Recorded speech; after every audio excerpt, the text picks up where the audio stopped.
Hello, I'm a married woman who got married in my early 30s. I've had a dream since I was a little girl. 30.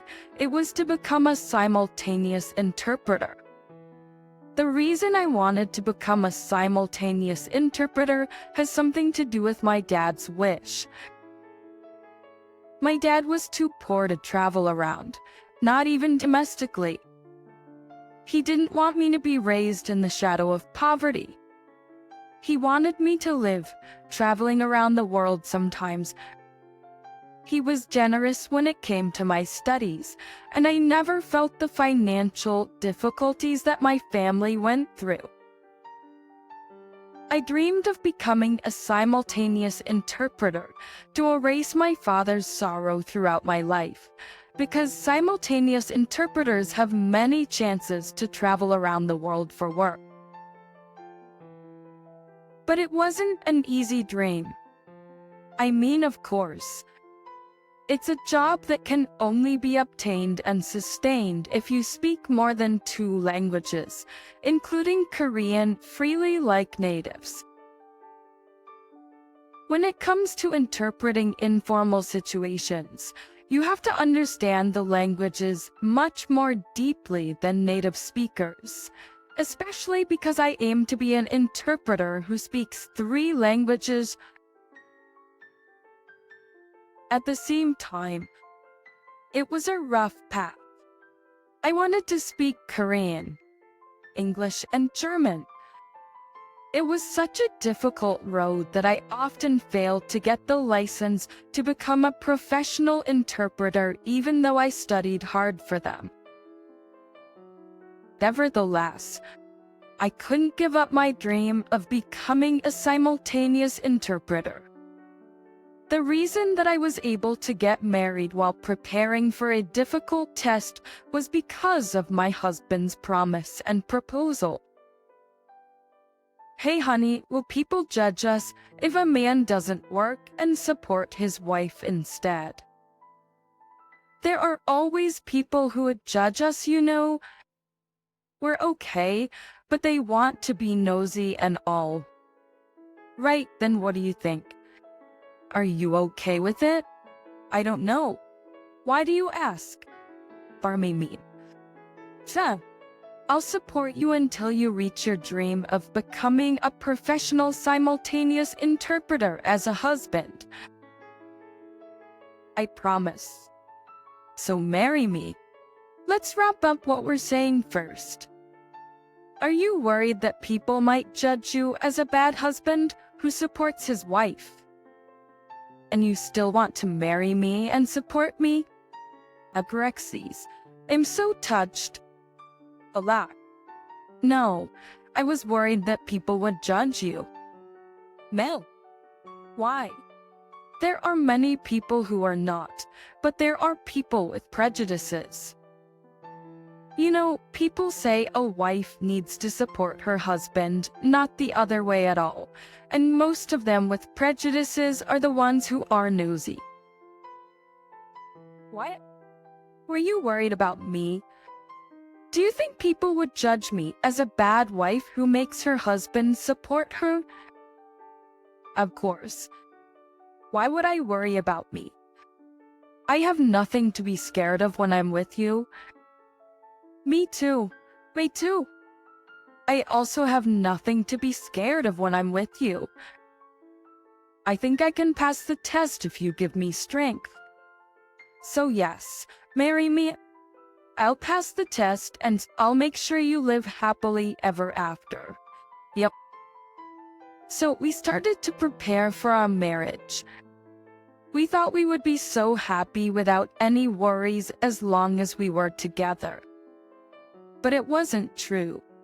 One person was not happy with our marriage, even though everyone around us blessed us, and it was the mother-in-law who would continue to be a problem.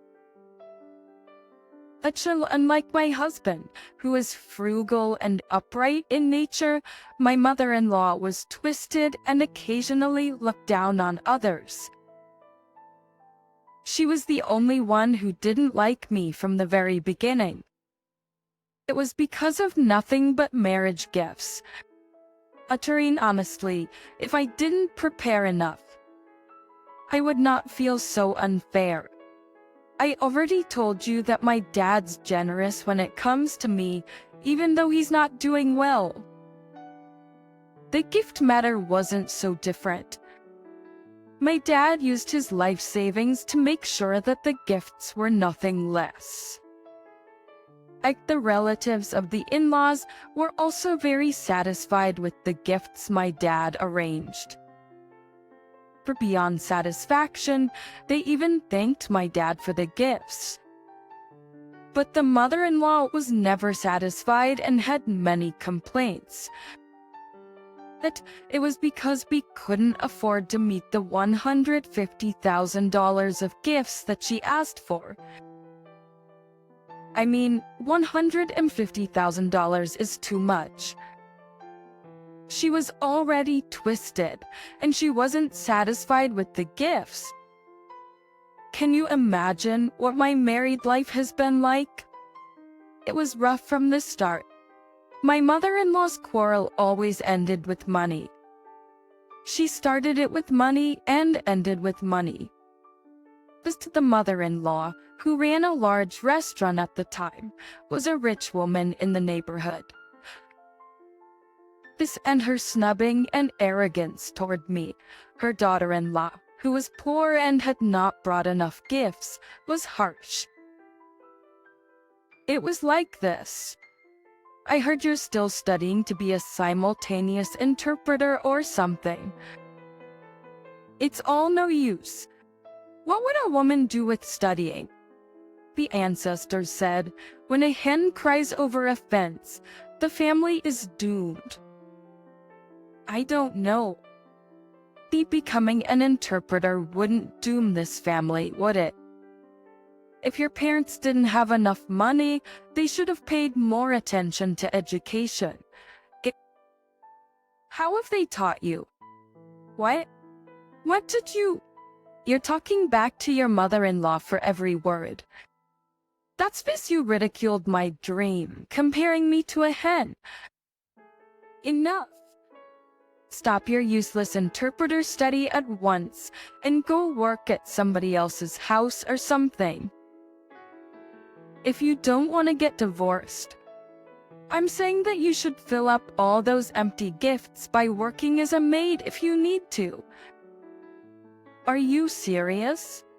How many tinctures of atrocities, how many people bring $150,000 worth of wedding gifts? Are you saying I'm lying to a clown like you? Clown. You should respect me. But crossing the line is a planet line all the time. Fun. Crossing the line. If you want any of that, go make money. Until you fill up all those gifts, do not expect any human-like treatment from me. If you have no skills, come to my restaurant and help with things. Pick the toilet and take the trash out. I'll give you $3 an hour. Mother! How dare you raise your voice with me? There's no other mother-in-law in the world who's as good as me, getting a job for you at my restaurant. I'll be expecting you from tomorrow. Regardless of whether I told her I wouldn't, she pretended not to hear me and left. And the very next morning, she showed up in front of my house with her truck. And then she dragged me out of the house and put me in the back of the truck. She didn't ask me to ride in the back, and she literally put me in the back where usually trunks go. As if kidnapping me, the truck took me to a restaurant, of course. But before I could figure out what was going on, the mother-in-law pushed me into the restroom, telling me to clean up the toilet. It was absurd and disrespectful. Helping out at a restaurant. I happily would if her restaurant was under hard circumstances. And if she asked me for help because she needs one with her restaurant. I would be happy to help her because, after all, a daughter-in-law is a family. But it wasn't anything like that. Her restaurant was filled with guests, so many that people had to line up to get in. She forced me to work in that situation, even insulting me. No daughter-in-law in the world would take it silently. So, I texted my husband that night. I told him that I was dragged here by his mother and being humiliated, so he should come and get me at once. Thank God he arrived soon and got me away from his mother, and the humiliation of that day ended. However, similar scuffles continued for a while. The mother-in-law came to my house with her truck every morning. Every time that happened, I didn't open the door as I had already agreed with my husband, and I went to the library before she came to my house and told her I had to study for my license or something. Nevertheless, she never shut up about working at a restaurant, so I had no choice but to fight against her nonsense. The reason she criticized me was because I couldn't satisfy her greed, so I thought I shouldn't endure it anymore.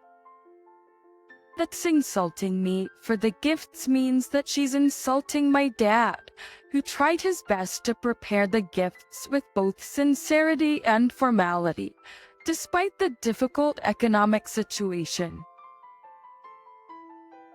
In fact, she often said things like incompetent father and poor father. Don't come to my house every morning to get me from now on. Why? If you ask for help because you're having a difficult time with your restaurant, I would love to help, but it's not like that.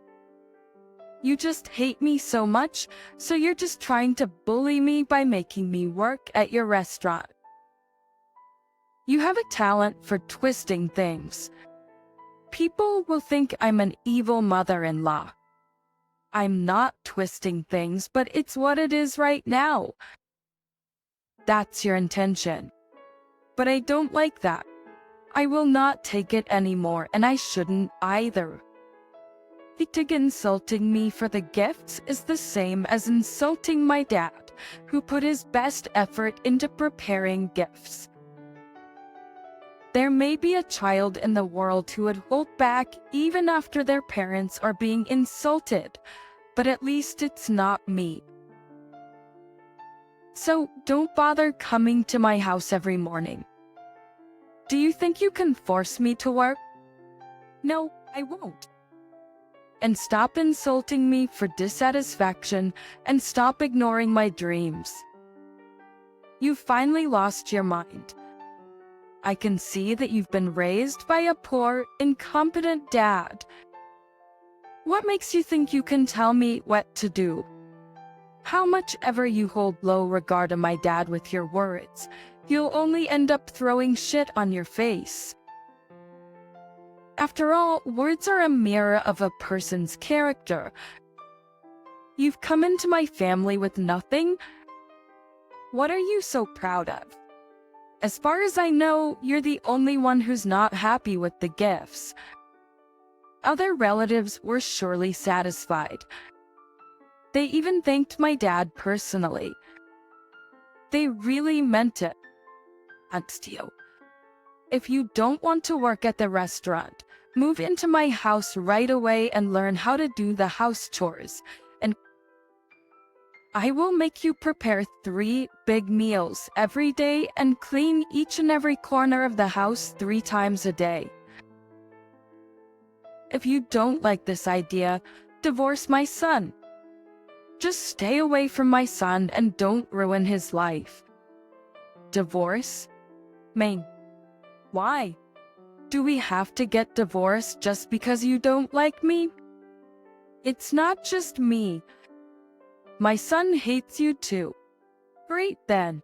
My husband, who got my text, came into the house.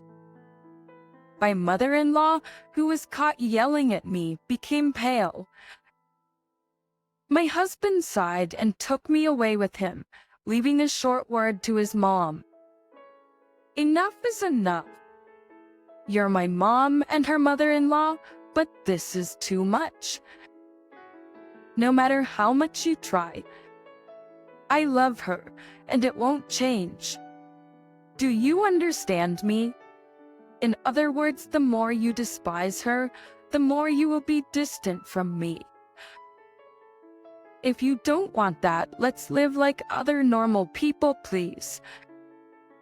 My husband and I brought a victory against my mother-in-law.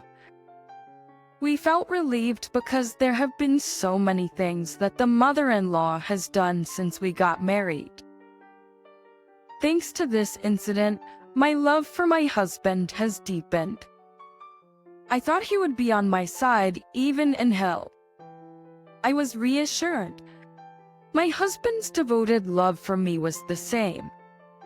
He continued to take care of me, devotedly preparing for my test while the mother-in-law approached me so often to bother me. Then, I guess my mother-in-law realized her bad demeanor didn't work anymore. She was quiet for a while, so my husband and I were able to relax. However, she seemed to have come up with another trick. It was a trick to break me down and rule me however she wanted. This had all started with a text message saying she wanted to apologize for the wrongdoings, asking me to visit her at her house. When I got a sudden apology text from my mother-in-law, I was suspicious. Not that I thought she reflected on herself, but more of what is she up to now. So, I went over to her house just like she insisted. I was going to find out what she was up to beforehand and prepare a countermeasure that gets hit without knowing. And as I didn't know what she would have for me, I called to talk to my husband on the way, and he told me to keep the phone on so he could hear my conversation with his mom. I arrived at her house, and even before I asked her what had happened, she said, "We haven't seen each other for a while. No matter what happens, the family sticks together. So, your older sister-in-law missed you so much. That's why I called you. Sister-in-law? Is she a relative?" "No, it's your husband's sister. He's an only child. You'll see. Where are you, Happy? The older sister-in-law you missed came. Then a dog, a chihuahua came to my mother-in-law." "Yes, dog. A puppy." The older sister-in-law my mother-in-law introduced to me was a dog named Happy. I was speechless. "Are you being serious right now? Why are you so embarrassed? I've had her for 5 years. If a dog is 5 years old, it's about 36 years old in human age. So, she's an older sister to your husband, which makes your older sister-in-law, right? Wow, how can you... Go, for your information, listeners. I do not dislike dogs, nor the owner of the dogs. I have respected everyone's perspectives and values. It was my mother-in-law's absurd behavior that was the problem." "What did she do?" "I found this way because you were so reluctant to work at my restaurant. From now on, stop by my house every day and every meal and set up your sister-in-law's table. Don't even dream about treating her less because she's a puppy. Puppy, again, she is your older sister-in-law, so treat her with respect. Don't upset her." It was so embarrassing and ridiculous that I lost my words and couldn't react to her at all. Meanwhile, her behavior was even more bizarre. "Why? You don't like it? You don't want to work at the restaurant, and you don't want to treat your sister-in-law. If you don't like everything about us, it would be better if you get a divorce. If you're afraid to be a divorcee, buy a house in your sister-in-law's name. Again, Happy is your sister-in-law, so the house should be a house where people can live. What if I say no? I won't accept a dog as my sister-in-law. I won't give her a house for actual people. What can you do about it? If your sister-in-law doesn't allow it, I will leave no inheritance to you, not even a penny. You seem to be mistaken for something. Have I ever mentioned your inheritance?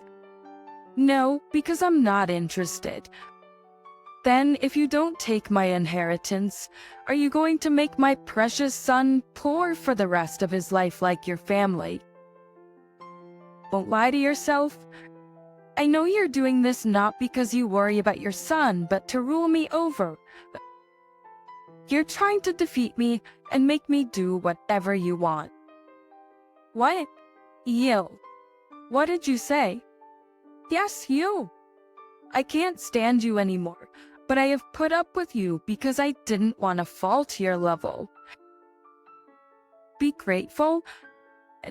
And telling you, I don't want your dirty money or your inheritance to have a better life.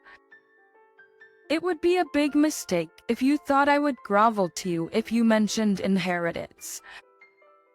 No matter what anyone says, I'll pass that test and make myself a self-made woman and make her son happy.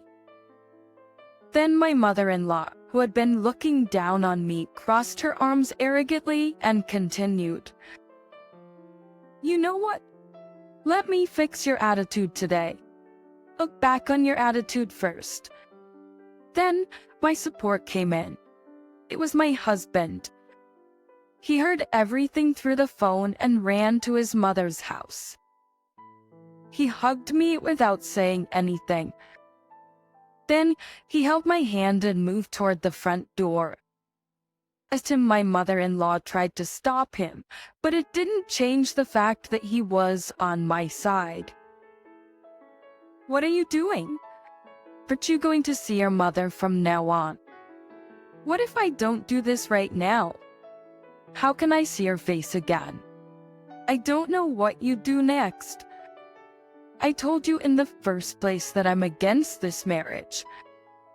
Don't be mistaken. You're my family, but she's my family too. If I have to choose between you two, I'll choose her. I hope I don't run into anyone who's so greedy and rude to her daughter-in-law because of money. Do you think you can do that for me? After we left the in-laws' house, my husband and I cut off the relationship. That's the feels the foamings, the relationship with my mother-in-law. After the incident was peaceful for a while. He was always polite to my dad and supported me well in studying for the exam. Thanks to my husband's support and my dad's care, I was able to focus on my studying. My grades have soared, and it was enough to pass the upcoming simultaneous interpreter certification exam. But my dad suddenly passed away. He passed away while sleeping without any pain and with a smile on his face. As my father lived an upright life, the funeral hall was crowded from the first day. I tried to comfort myself by thinking that it was a relief that he passed away without any pain, but I still felt sad that he didn't get to see me achieving my dream of being a professional simultaneous interpreter. My husband, who knew how I felt, never left my side. I did my best serving at my dad's funeral. Thanks to my husband, I was able to stay calm. But then, an uninvited guest appeared in front of us. It was the first day of the funeral with the most condolers. Among many condolers, it was my mother-in-law who showed up before me. But the moment I saw her, I got anxious, as I didn't know what she would do, and even the place was my father's funeral, whom my mother-in-law despised so much. So, I was even more anxious, but my worries soon went away. It was because she appeared in very neat clothes for the funeral. There is a saying that no matter how bad the relationship was, people sometimes make miraculous reconciliations at a place like a funeral. At that time, I thought for a moment that my mother-in-law had come to her senses, that she came to mourn for my dad, to keep her in-laws at courtesy. She even gave me an envelope with condolence money. The moment that I was about to receive the envelope saying thank you for visiting, she took my wrist and took me out of the funeral hall. Do you know what she said then? Your sister-in-law passed away. Come to the funeral hall and greet condolers. Yes, that's what she said.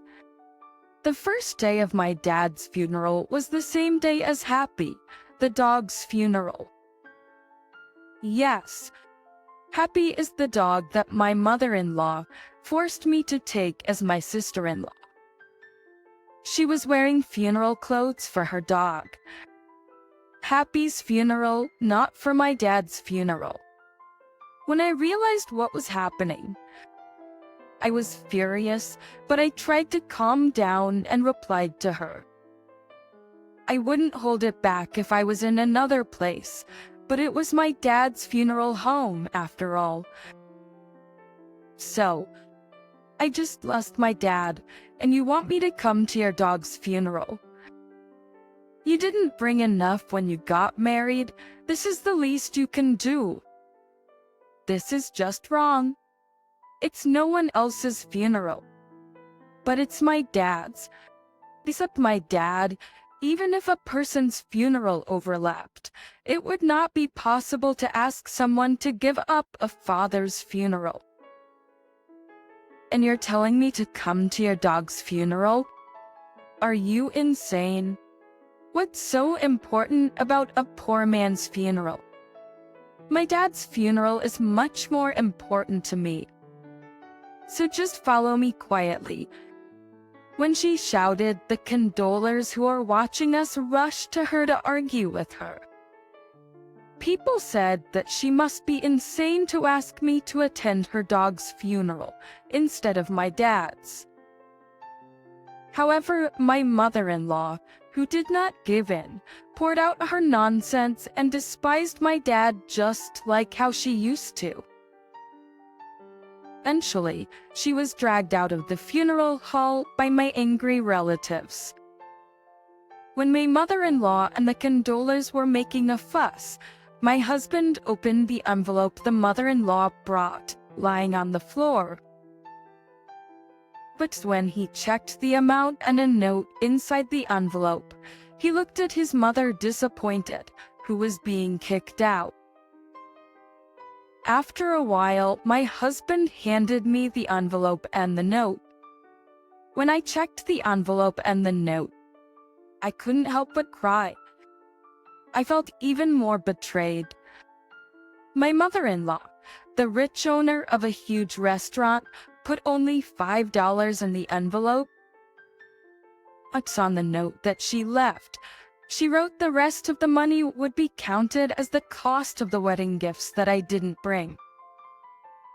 That day, my husband and I promised my dad to his picture at the funeral. We promised that we will never ever forgive her. On the other hand, I put my head together. Not to go through anything like this again. I will become a simultaneous interpreter for sure. I will succeed and protect my family with my own strength. But 3 years later, I finally became a successful simultaneous interpreter. My skills were recognized by many companies. I was able to become a specialist dedicated to interpreting the business of huge conglomerates.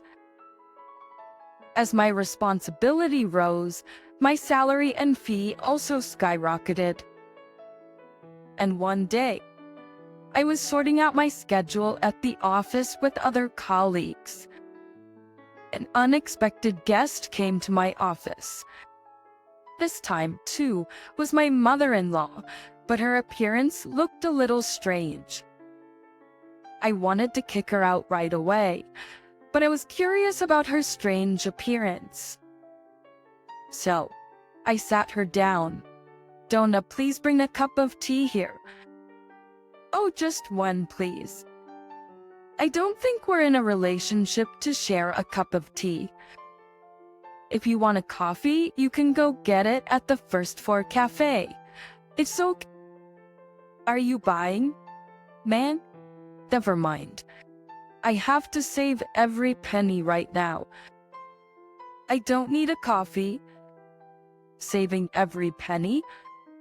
I mean, I could tell something happened." "Tell me what happened in the last 3 years." "You were only wearing luxury brands." "Where did you get those clothes?" "Goodwill store." "Not the Goodwill." "I had to borrow here and there." "That's why." "Bro, what did you do with all that money?" My mother-in-law, who hesitated for a long time, suddenly shouted, "Help me here." Just one time. I wouldn't ask for any more. I'm not that shameless anymore. "What are you talking about?" "At your restaurant." Or with fixing breakfast for your dog?" "Did you bring another pet in?" I was conned. I made some investments by mortgaging the restaurant, and it was a fraud. What happened was, to sum up what she said, a consulting firm specializing in launching an international restaurant franchise approached her. The consulting firm proposed launching an overseas franchise business for my mother-in-law's restaurant, but they were all crooks. Bitchin', my mother-in-law, who didn't know their con, fell into a vain desire to earn as much money as the CEO of a big company. She invested all her assets in the franchise business, starting with restaurants as a mortgage. If she could speak English properly, at least with the help of an English-speaking interpreter, she would have recognized that it was a sloppy plan, and she could have prevented it. But she wanted to save the money for the interpreter, so when the con artists told her they would take care of everything, she just trusted them. She just got stuck in a scam that could have been prevented. In the end, my mother-in-law lost everything she had, and now she's on the street with nothing. So it was herself who ruined her life. And there was one more thing. "Okay, got it. I'm busy, so make it simple. What do you want from me?" "Because the company is a foreign company. I have to file a lawsuit abroad to get my money back. So, as you know, I don't speak English at all. So you want me to interpret for you? Do you remember what we're like, what you've done to me and my father? Have you forgotten about it? I know I'm shameless, but I just can't afford an interpreter right now. You have money to hire a lawyer, but foreign lawyers are much more expensive. Do I have to hire a foreign lawyer? Can't I just work with a public defender? If you want to file a lawsuit overseas, you would have to hire a foreign lawyer. But countries have different laws. Anyway, my answer as an interpreter is this. It's not something I can do. Why not? I heard you're good. I heard you're a great simultaneous interpreter. Yes, I am, but the situation is different. Speak language because I interpret for humans. What the heck? If my sister-in-law is a dog, you must be a dog too. And I do not speak dog. I'm really busy right now. Are you planning to stay here any longer? She begged me, holding my pant ends, but I didn't even blink. To be honest, it was hard to hold back my laughter. I also kept my promise to my dad, which I made with my husband at my dad's funeral, and I shook off all the sorrows I have from her. Like that. I'm continuing to be successful as a simultaneous interpreter today.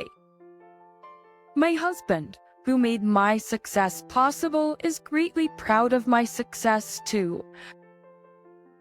I'm living up to my promise that I would make my husband happy and well off. What happened to the mother-in-law? I heard that she's still a beggar without any money, not being able to sue those foreign crooks yet. Obviously, she wouldn't be able to afford a lawyer or an interpreter. This is why you have to live right. I'm also trying to live an upright life. Thank you for listening to my long story. I hope only good people surround you. Please leave your words of support and wise advice in the comment section. Likes and subscriptions help me a lot. Have a wonderful day, everyone.